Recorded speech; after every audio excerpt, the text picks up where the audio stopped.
कभी घोड़ा बनेगा, कभी कीड़ा मकोड़ा बनेगा। ये 84 लाख में इसी तरह भ्रमण करता रहेगा बनेगा।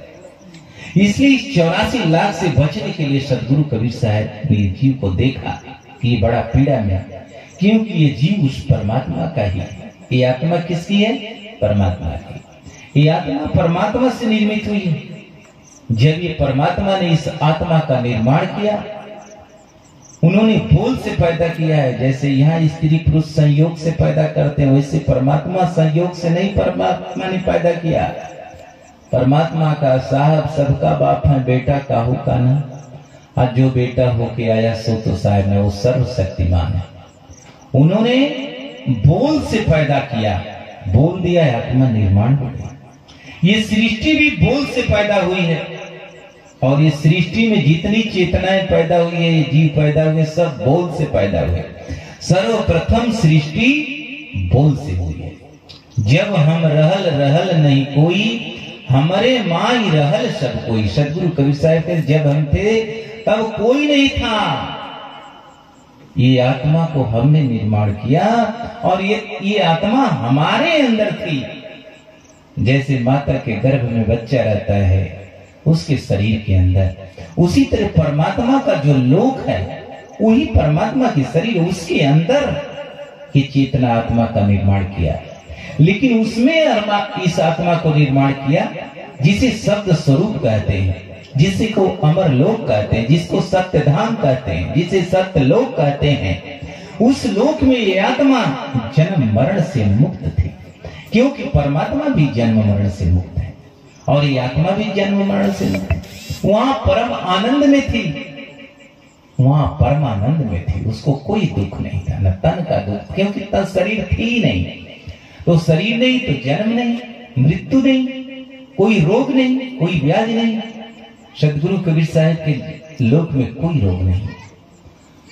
सदगुरु कबीर साहब कहते हैं हम उस देश के वासी हैं जहां गगन धरण दुनिया, भौरा बैठा पंख बिन देखो पल को मान। सदगुरु कबीर साहब कहे हम उस देश के वासी हैं जहां पर धरण और धरती आकाश नहीं है। ये भौरा ऐसे बैठता है और ऐसे ही लेटता है, उसके लिए धरती आकाश की जरूरत नहीं है। इतनी आत्मा हाल की भौरा का एक परतोख दिया है, वहां भौरा नहीं है, वहां आत्मा आत्म स्वरूप में रहती है। लेकिन एक आत्मा को ऐसा लगे कि हम इस लोक जैसा ही लोक बना लेंगे। जैसे माता पिता के साथ बच्चा रहता है तो ये सोचता है कि मैं सब कुछ कर लूंगा, लेकिन उसे इस बात का ज्ञान नहीं रहता है कि मैं सब कुछ नहीं कर पाऊंगा, तो उसने परमात्मा के लोक से अलग हुआ है। ये बात का पता ये जीव को नहीं है, इस सृष्टि में किसी को नहीं है।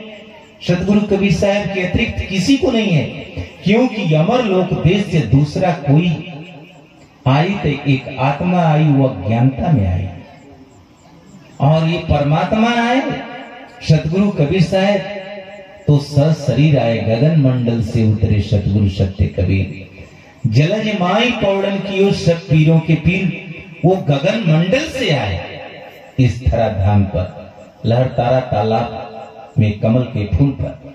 लेकिन उसी लोक से एक जीव आया। प्रश्न बड़ा जबरदस्त है कि जब वही एक आत्मा आई तो वो अचेत हो गई, और सतगुरु आए तो वो अचेत क्यों नहीं हुए? उस लोक से आए, दोनों लोग आए, और वो आए तो ये पूरा ब्रह्मांड सृष्टि बन गई। आत्मा आई तो, लेकिन सतगुरु आए तो यहाँ चेताए ज्ञान दिए। क्यों? बंधुओं, बड़े प्रश्न है भारी आपके लिए, क्योंकि सतगुरु परमात्मा है। परमात्मा उसको कहते हैं जो सर्वशक्तिमान है, जो किसी भी प्रकार से उसका विनाश नहीं होता। वो 5 तत्व 3